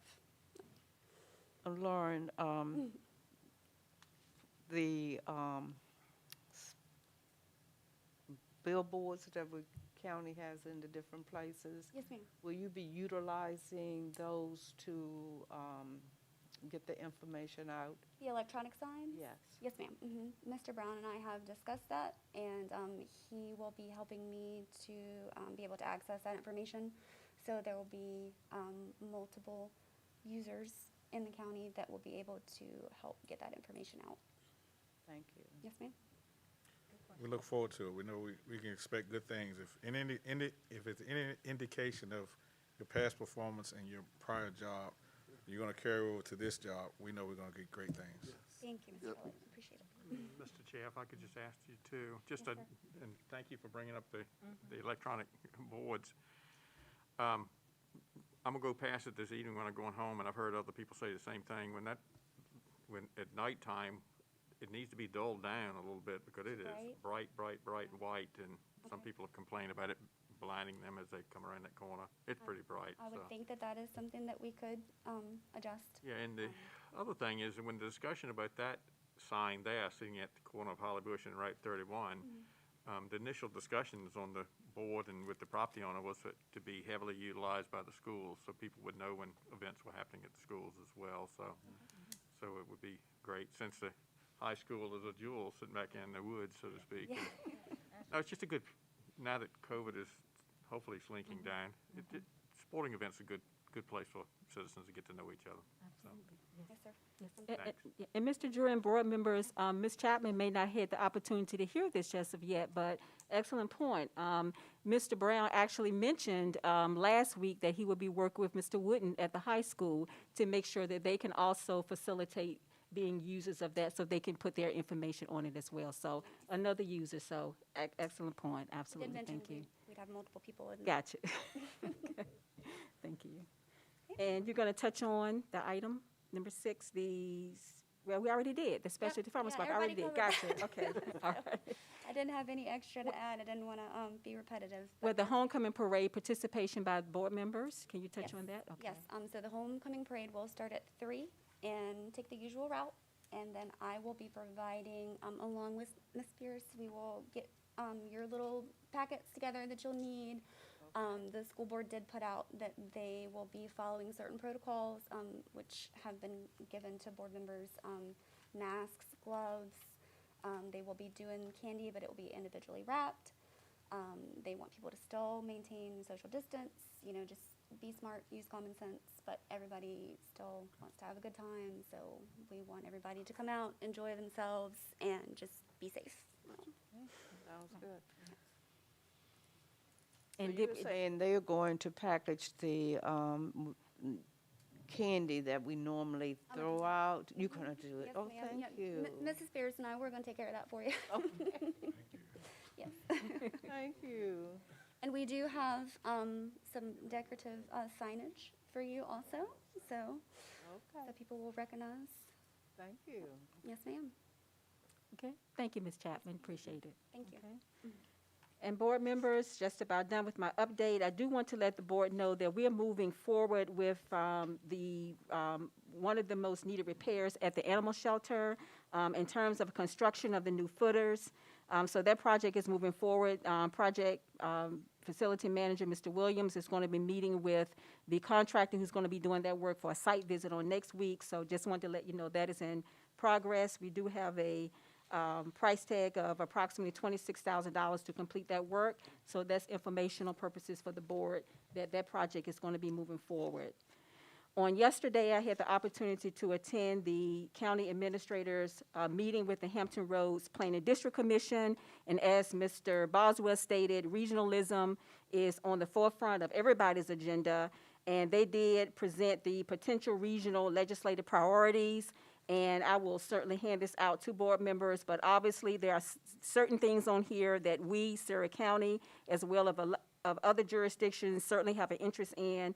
They include, of course, the offshore wind, broadband, economic development, site readiness, affordable housing, Elizabeth River Crossing toll agreement, even though not Surrey. I'm sure a lot of us may be interested in that from a regional perspective. Improved passenger rail service, support of funding for school construction and modernization, and addressing certain code language as pertains to blight and repetitive criminal activity associated with blighted properties. So of course, you know, these are certain things that we as a county are interested in, but just wanted to make sure that you all know that we're sitting at the table trying to recommend to them, you know, what you all's priorities are from a regional standpoint, okay? And that concludes my report for tonight. Thank you, Ms. Rollins. At this time on our agenda, it is for public comments. And we ask that if there's anyone from the public would come and state their name and their district, and you have 3 minutes to address the board.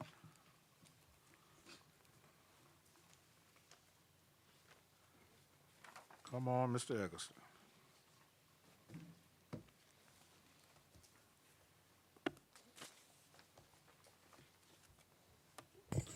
Mike Eggleston, Denver and Blackwater District. Mr. Chairman, board members, county administrator. I have a question, several in fact. Every dump site in Surrey County has been updated except for Denver. We keep hearing about a new dump site, but nothing materializes. Is this like the county garage that was budgeted for about 10 years and never materialized? Is this some sort of slush fund that we park money in for projects?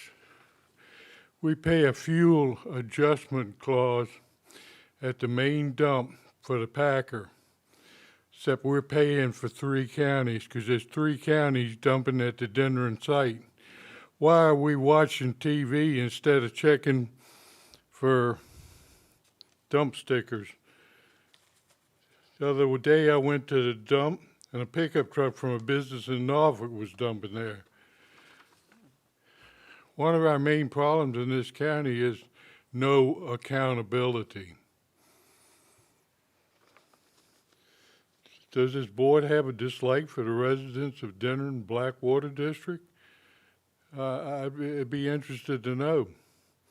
In a previous meeting, the question was asked, why were the senior citizens moved from Surrey Rec Center to the Denver Rec Center? Thank goodness Mr. Harris enlightened us. We were subjected to 20 minutes of doublespeak by the county administrator, and I got nothing out of it. You may think this is going away, but it isn't. Why do we have so much trouble with transparency in Surrey County and doing the will of the people who put you there? We have employees who are well paid and got bonuses, but we're constantly hiring engineering and architectural firms to do the heavy lifting.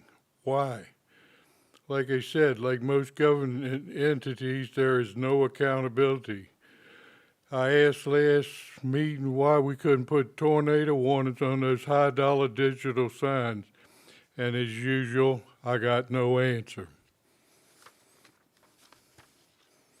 I see $110,000 in the budget was shifted for additional mandated services for children in 2020, 2021. Where do the parents figure in all of this, and how many children did we help? Thank you.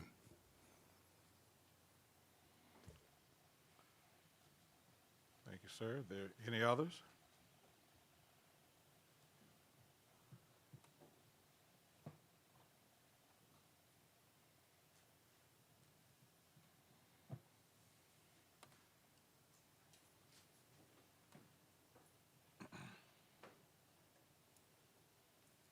Chairman, Ms. Eggleston? board members, Ms. Rollins, I have some questions and some observations tonight. At the time when the Denver Post Office closed, Denver residents were very disappointed and some were very upset. After some time, however, Surrey County, through our Board of Supervisors, stepped up, bought the building, did the renovation for primarily, I thought, the Denver residents. And we were very happy and very grateful that they did so. At last, Denver had a public place where we could meet for family reunions, birthday parties, club functions, and so on. Sometimes the citizens of Denver tried to rent the Surrey Recreational Center for some of these functions, and most usually the dates were already set aside for another entity and we couldn't get in. It seems that there are enough clubs, functions, birthday parties, family reunions, et cetera, in Surrey County that we really needed an extra place. But then the county started adding rules and regulations that we all had to abide by without any input from the Denver citizens. And a county employee always had to be present when any function was going on. But lo and behold, the senior citizens group, which is a group of elderly ladies and gentlemen, myself is one of them, I'm afraid, lost their meeting place at the Surrey Recreation Center. And without just a lot of contact with the Denver residents or governing body, I think they spoke to our mayor and they didn't tell him all of the things that were happening. Please don't misinterpret what I'm saying here. We have absolutely no objection to sharing with the senior citizens or with anyone else. We are perfectly willing to share, but from my observation, they only meet 3 times a week, and yet they have simply commandeered the building for themselves, and the Denver residents has been essentially shut out. We're not happy about that, any of us. As I said, I'm a senior citizen too, even though I don't live in the town, and I feel their frustration. So I decided to come to you and let you know how they're feeling. Denver has always been to me, and still is, one big family. This board, past and present, seems to have some objection. Ms. Eggleston, that's the 3 minutes. Okay, just a couple more Yes, ma'am. sentences, please. Yes. You buy and renovate the Denver Post Office, supposedly for the citizens of Denver, and then you take it back. I think we deserve better. I would hope that we do. We pay our taxes like everyone else. So I ask you, what is it about Denver? Thank you.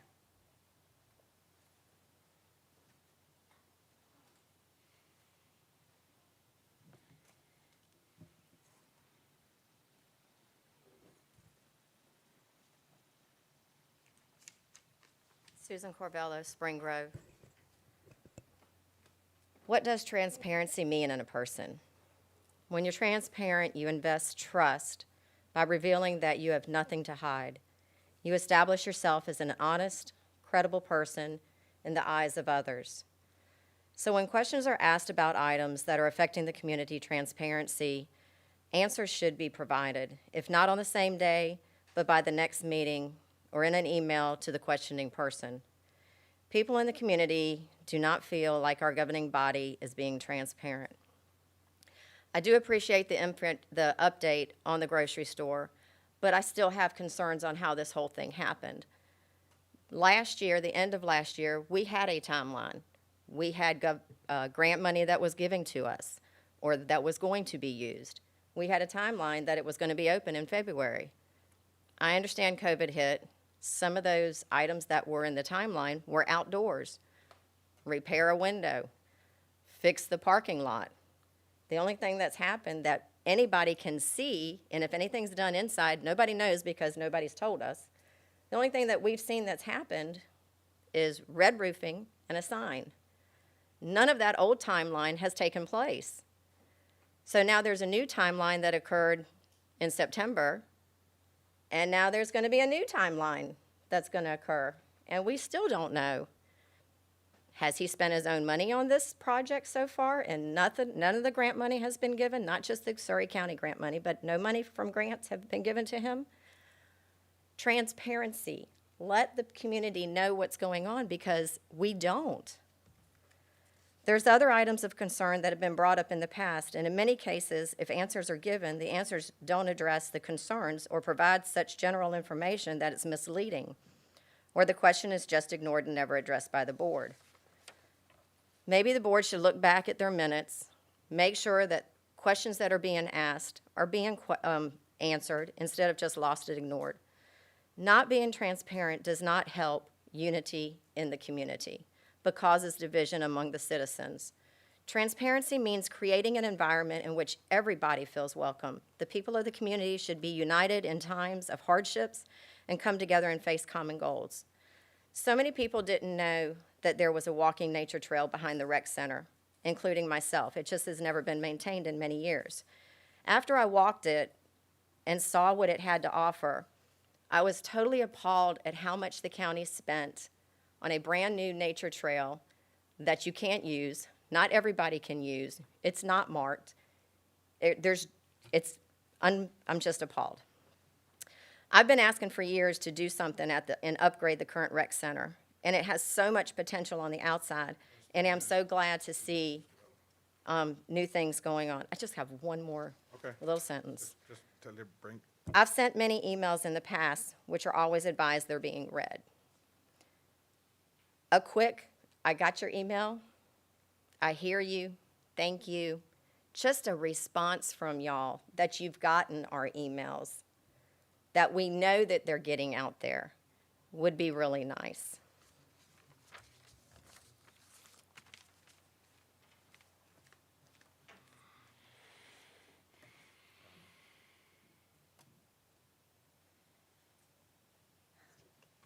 Diane Cheek, Surrey District.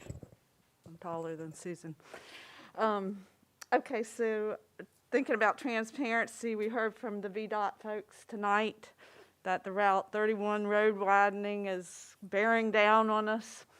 And I know that some of you all were not on the board when this Smart Scale grant was put in, but I can tell you what the public knows is not what's in this plan that's being done. And you must request a public hearing from VDOT before they start doing the easements with people on Route 31, because the landowners do not understand. And this is all about transparency. You are the people that can make a difference. And ask for this public hearing before they start dealing with us on the easements. We are all already getting letters from attorneys about eminent domain. So let's work together. As Susan said, let's be transparent about what the plan is so that the landowners can know. Thank you.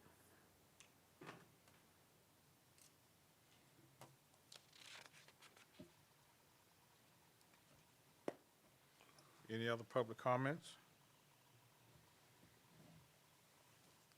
If there be no other public comments, we do close this section of our meeting, and we do open up for board comments at this time. Are there any comments from our board members? Start with our vice chair, Mr. Drury.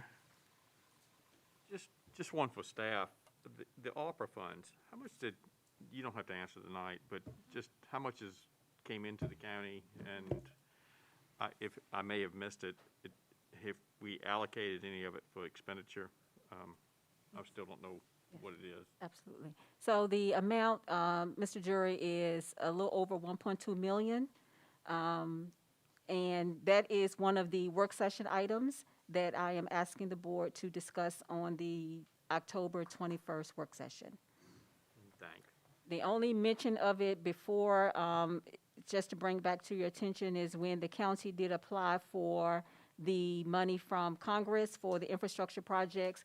It was just thought that that could be possibly be used as a local match. But again, we know that those projects have not been passed through Congress as of yet. But other than that, sir, we have talked about some things internally with staff. And as a matter of fact, we're scheduling some meetings next week to bring back those ideas and to bring that discussion to the board for input and for what you all may hear from others as to potential uses of those funds. Thanks. You're welcome. Ms. Little? I would just like to thank those who have participated tonight. A lot of information was shared with all the citizens, those that are here, those who will be watching us on the media. So transparency, I'm hearing a lot about that, but I don't know how much more we could be transparent. Maybe so, I don't know. But I know we had initiated, when you have your presentations or you come up and you ask these different, have these different questions, if you would present them, I don't know if you are presenting them to the office or not, but generally, I know they answer, but maybe I'm wrong, but that's the program, that's the way that we have been, answering and working with transparency. And transparency can be different answers for different people. May not be what you want to hear, but I certainly think that we have been as transparent as probably we can, not on every meeting, but at some point in time, we address all the issues. So I want to thank staff, thank those who presented tonight, and share with others what you've heard tonight. If they have questions, citizens can also do that. We don't have to be the only ones who talk to the citizens. Each one of us can make our own selves ambassadors for transparency for the county. So I encourage you to, once you do learn something, share it with your neighbors if they have a question. Thank you. Thank you, Ms. Little. Mr. Calhoun? I thought you were next, sorry. As a lot of information was given out today, I'd like to thank those who stood up today and sharing their comments, and with hopes that one day we will have some good transparency and answer those questions if we're able to, and at least acknowledge your questions. I'd like to thank Lauren for her job and moving on to a new job. And Mr. Carlos Turner, thank you for what you're doing with the animal shelter as well. I really appreciate that, getting that moving right along. And that's all I have. Thank you, though. Mr. Howard? I want to take the opportunity to thank everybody who presented tonight, the citizens who came out and to talk and definitely, Lauren, I don't know how much we could, but maybe we, sometimes social media, you have these different social media platforms that have all these blogs with, why is this not done? Maybe we can incorporate something like that on the website to say, ask something so you can ask your question right there on the website, and it'd be a public domain, just something to consider as I've heard, and we talk about this thing on transparency. The biggest thing that I would say is, I've heard a lot of concern about the grocery store, transparency with the grocery store and other projects. And coming from a background of food and agriculture and working with projects like the Surrey County Marketplace, which is a unique thing, I would say that, I just want the citizens to know that, I do feel like the board is trying to do everything it could possibly do to get to eliminate this food desert we have here called Surrey County. I mean, we do have farmers that grow local produce, and we do have artisans that can take fresh produce and raw products and to make value-added goods. But, the reality is that we are a food desert, and it is not like Food Lion or Kroger or Publix or anybody else is trying to come here to do it. And so, I remember when the grocery store first started and the big Marvel things, and, but a delay is never a denial. And just because you see changes happening doesn't mean that transparency is not occurring. And so, although I do understand and I do appreciate everyone's comments relative to transparency and the things that are going on in the county, I would, just say that, continue to bring those questions in, and just know that I feel like this board is working, as others have said, to try to deliver to you. I think this board is working to deliver to you a grocery store, to deliver to you a waste site, and to try to make sure. Will we get everything right? No. But if we work together for the greater good of Surrey County, I think we can accomplish anything. And so I just ask for us to continue to work together and engage and to continue to roll up our sleeves and let's move Surrey County forward. That's what I would say. Thank you. Thank you, Mr. Howell. I ditto to most of everything that the board has said. I want the citizens to know that we do appreciate your input and your concern for what's going on in the county of Surrey. But sometimes when you hear certain words, it keys certain things. When you say that there's a lack of transparency, then that brings into question the integrity of the board. And I don't think anybody's trying to hide anything from the citizens of Surrey. There may be a better word that you can find that you might not be getting the information as soon as you would like it, but no one is trying to hide anything. There's no insidious mindset here trying to keep the citizens from knowing, or we're doing something underhanded. When you say lack of transparency, that makes it seem that we're doing something underhanded, and that is not the case. As Mr. Howard said, we're doing everything that we can to try to improve the quality of life for the citizens here in the county, as far as bringing the food, the grocery store here, and the upkeep of the waste facilities. Nothing has been done underhanded. Everything has been above board. So please work with us as we continue to try to strive to do the best for the citizens of Surrey. One thing I like that Mr. Howard said, we're not going to get everything right, but we're trying to do our best to do the best that we can for the citizens of the county. Thank you. Next on the agenda is for informational purposes. We have the Surrey County Homecoming Parade, which is tomorrow. Here on the regular route, we have the Blackwater Regional Library Activity Report. This is for board for our information. The Riverside Smithfield Hospital public hearing details. This is all included in our packets. Building official monthly report. Surrey County Marketplace will be on tomorrow, the 8th, from 4 to 7. October is National Breast Cancer Awareness Month. Litter Prevention, Lovers Not Litter Month. The Surrey County Sheriff Turner, he asked about the change of the date, and the trunk or treats will be on the 29th. This is for our informational purposes. And the next item on the agenda is a closed session item, and we'll turn this portion over to our legal counsel to take us into closed session. Ms. Powell. And welcome back, Ms. Powell. Thank you. It's good to be back. Ms. Powell, Can you hear me? One minute. Mr. Calhoun has a... Mr. Turner and Chair, the trunk or treat, I thought that was on the 30th. No, the trunk or treats is different. the sheriff's department is doing that on the 29th, that Friday, and the county is going to be observing Halloween on the 30th. I'm sorry, my fault. I had it backwards. Ms. Powell? Yes. Good evening, Mr. Chair, Vice Chair, member of the board. I would ask for a motion to go into closed session under 2.23711A5, discussion concerning a prospective business or industry or the expansion of an existing business where no previous announcement has been made of that business's interest in locating or expanding its facilities in the county of Surrey. Thank you.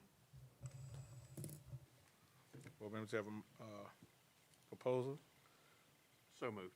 So move. All in favor, let it be known by the voting sign of aye. Aye. Opposed? Motion carried. We will enter closed session.